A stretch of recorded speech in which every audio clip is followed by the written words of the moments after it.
Есть очень необычная ушедшая эпоха, по которой одни сильно скучают, а другие молятся, чтобы она не возвращалась. Речь, конечно же, о 90-х. Пока Россия со скрипом строила себе новую страну и продиралась сквозь экономические кризисы, за океаном, в Соединенных Штатах, все было отлично.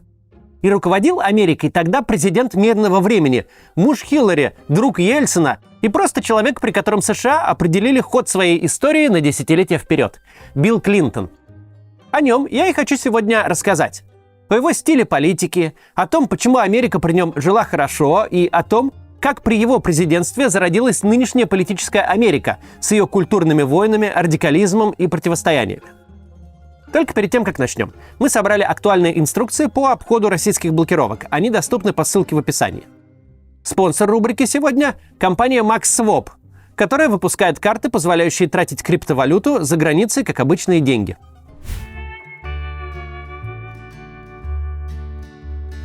Билл Клинтон был президентом США с 1993 по 2001 год.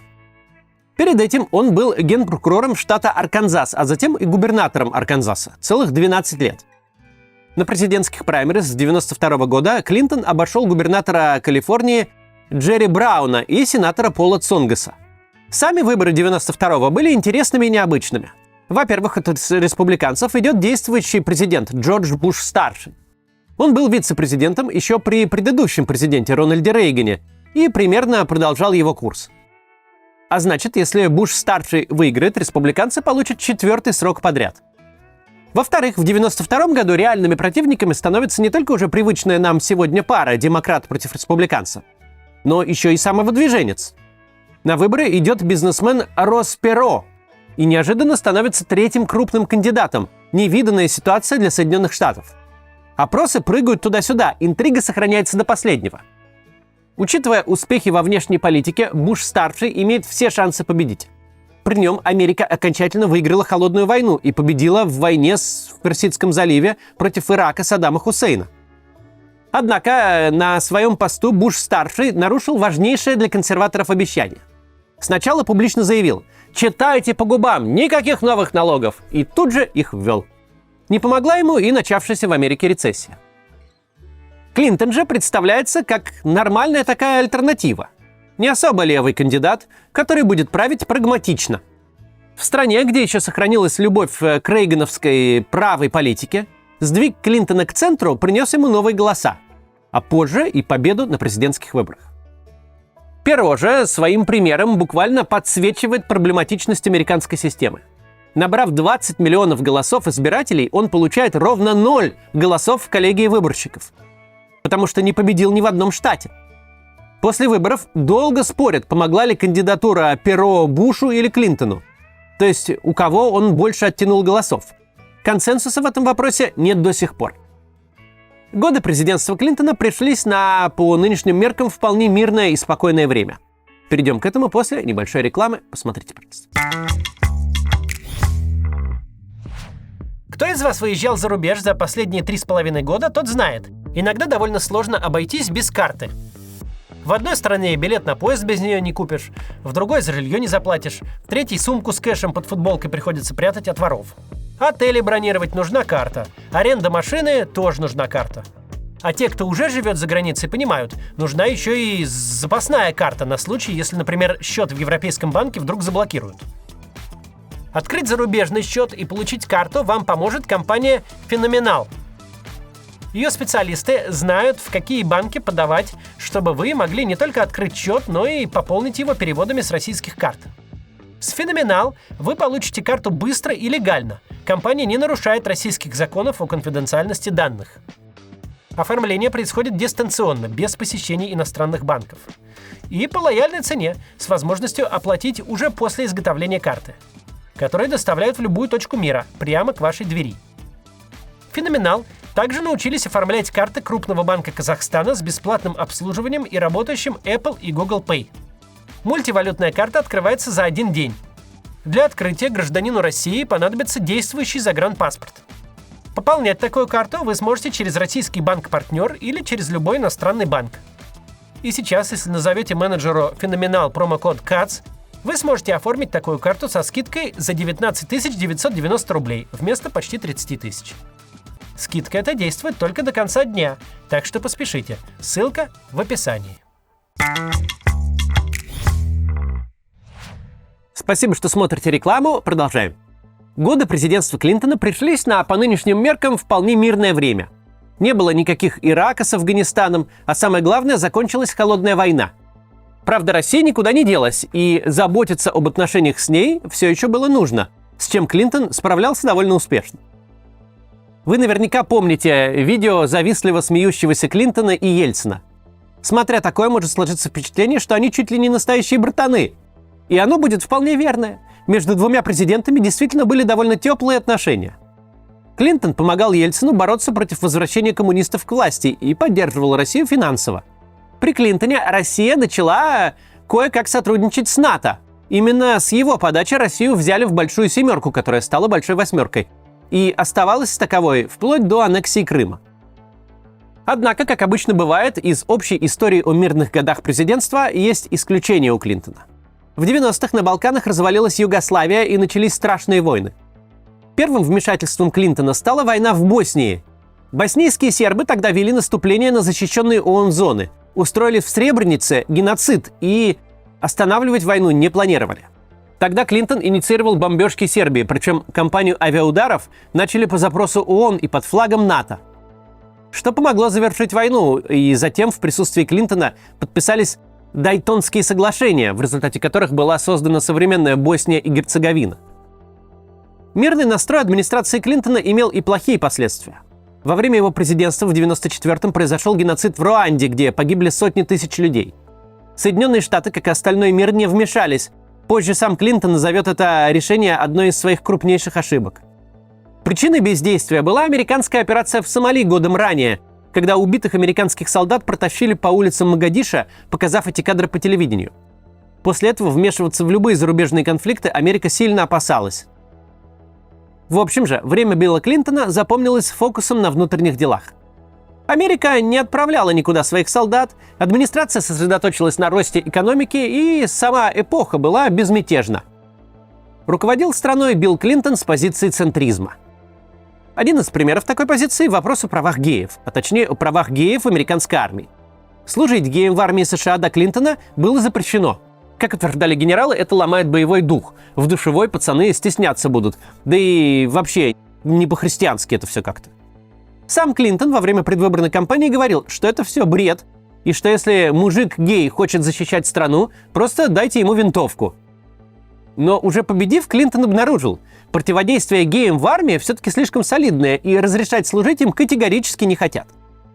После некоторых деловых обсуждений был выработан компромисс, принцип «don't ask, don't tell», то есть «не спрашивай, не говори». Работало это просто и одновременно странно. Служить открытым геем в армии по-прежнему было нельзя. Но если ты гей и не афишируешь это, то все окей. Офицерам нельзя было специально расследовать, гей у них там служит или нет.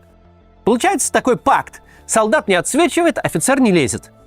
Эта политика продержалась до 2011 года, когда Барак Обама разрешил служить в армии открытым представителям ЛГБТ.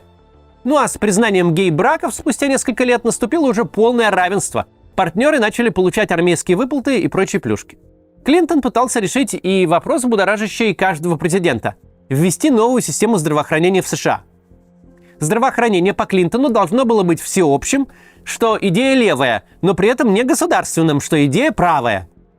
В итоге каждый американец бы сам платил за свое здравоохранение, но отказ ему в получении медстраховки был бы невозможен, нельзя было бы отказать.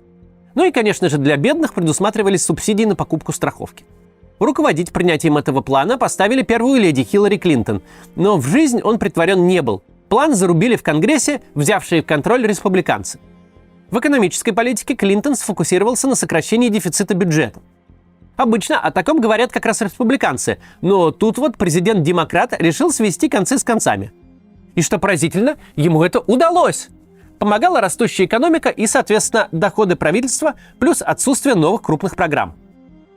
В 1998, 1999 и 2000 году у бюджета Америки был аж профицит. Добиться такого не удавалось никому с 1969 года. Также за президентские сроки Клинтона сократился, представляете себе, госдолг США, если считать его как процент от ВВП.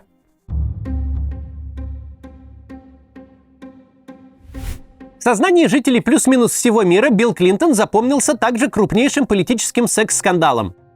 Потому что экономика и права ЛГБТ – это их там внутреннее дело, а вот скандал тоже внутреннее, конечно, но интересное. И речь, конечно, об истории с Моникой Левински, которая закончилась аж импичментом.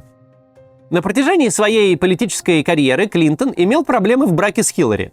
Проблемы заключались в том, что он ей изменял. Насчет одной измены ему пришлось даже признаться публично и пойти с женой давать интервью, потому что репортажи об этом вышли во время праймерис 92-го, и рейтинги повалились вниз. Тогда все как-то обошлось, но в Белом доме Клинтон не успокоился. И вот в середине 90-х 49-летнего лидера свободного мира коварно совратила бестия-соблазнительница, 22-летняя стажерка Белого дома Моника Левински. Клинтон, конечно, сам начал.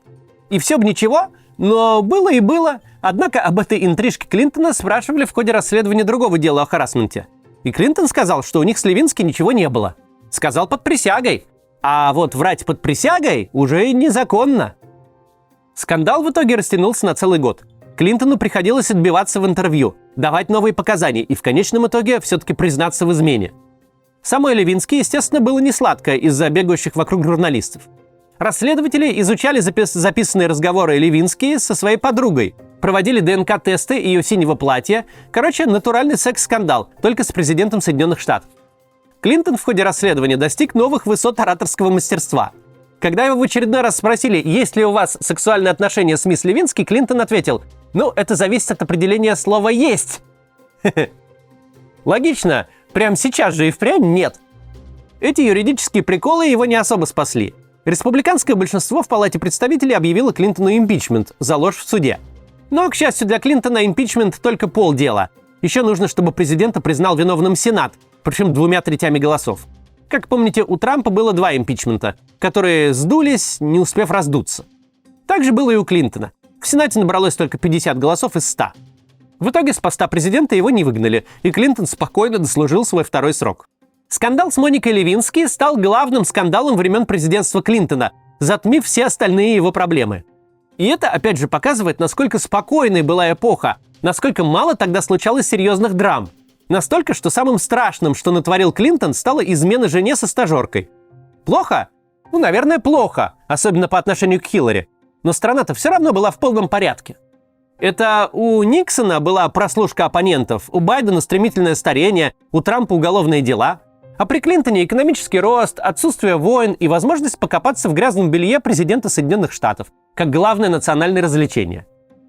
Причем после скандала популярность и рейтинги Клинтона остались такими же высокими, как будто ничего и не случилось. Повеселились и хватит. Смотрите вон лучше. Теперь можно книги в интернете заказывать. И их вам привезут. Израиль с Палестиной вот-вот помирится. И Ельцин зовет в Москву бахнуть с мужиками. Жив. Клинтон жив. Я на него в Твиттере подписан.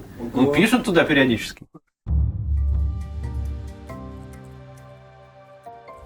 Тому, что время Билла Клинтона воспринималось спокойным и, по ощущениям, более простым, помогала и личность самого президента. Во-первых, он был очень молод. Достаточно сказать, что он того же года рождения, что Дональд Трамп. При этом президентом стал аж 33 года назад. Ну и, во-вторых, президент считался крутым, модным и молодежным, с солидной харизмой. За особую популярность среди афроамериканцев Билла Клинтона называли первым темнокожим президентом. Он играл на саксофоне по телевизору в прямом эфире и признавался, что курил траву. Немыслимое заявление для крупного политика тех времен.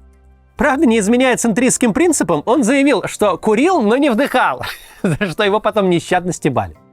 Но как раз во время президентства Клинтона в 1994 году произошло событие, которое изменило политическую структуру и политическую культуру США, превратив ее в то, что мы знаем сегодня. Республиканцы победили на промежуточных выборах в Конгресс, что в целом было ожидаемо. На промежуточных выборах партия президента проигрывает практически всегда. Однако, во-первых, республиканцы взяли большинство в Нижней Палате впервые аж за 42 года. Во-вторых, сделали они это благодаря новой коалиции классических финансовых консерваторов, которые за низкие налоги, и религиозных консерваторов, которые за слово Божье и против содомитов. Раньше консервативные политики были в обеих партиях, демократической и республиканской. Но начиная именно с тех выборов 1994-го, политические противники в США четко рассортированы в 2 партии – либеральные демократы и консервативные республиканцы. Такое деление привело к растущей поляризации. партии и отдельные политики стали все меньше сотрудничать, а их идеи отходили все дальше и дальше от центра. До кульминации дошло в эпоху Трампа, когда для республиканцев каждый демократ – трансгендерный педофил-коммунист, а для демократов каждый республиканец – пещерный педофил-фашист. После ухода в отставку Билла Клинтона в активной политике заменила его жена Хиллари.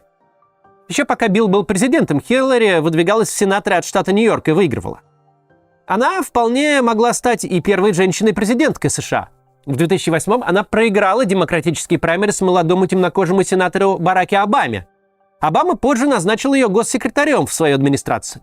В 2016-м Хиллари успешно выиграла праймериз, но проиграла уже на всеобщих выборах Дональду Трампу, хоть и набрала большинство голосов. Ну а сам Билл Клинтон после ухода из Белого дома время проводит спокойно. Он поддерживал избирательные кампании своей жены и других демократов, вроде Барака Обамы и Джо Байдена, но сильнее в политику не лез. Открыл свою президентскую библиотеку вместе с Бушем-младшим, занимался благотворительным сбором для Гаити, давал речи за очень немаленькие деньги. В памяти американцев Билл Клинтон остался как президент беззаботных времен. Последующие президенты оставляли за собой кризисы. 11 сентября, война в Ираке и Афганистане, расовые протесты и беспорядки, наконец, ковид. А последние 10 лет Америка вообще живет в эпоху Дональда Трампа, который перевернул всю политику и практически, и эстетически. Время Билла Клинтона было коротким десятилетием умиротворения между холодной войной и войнами 21 века. И именно поэтому многие по нему так сильно ностальгируют. До завтра!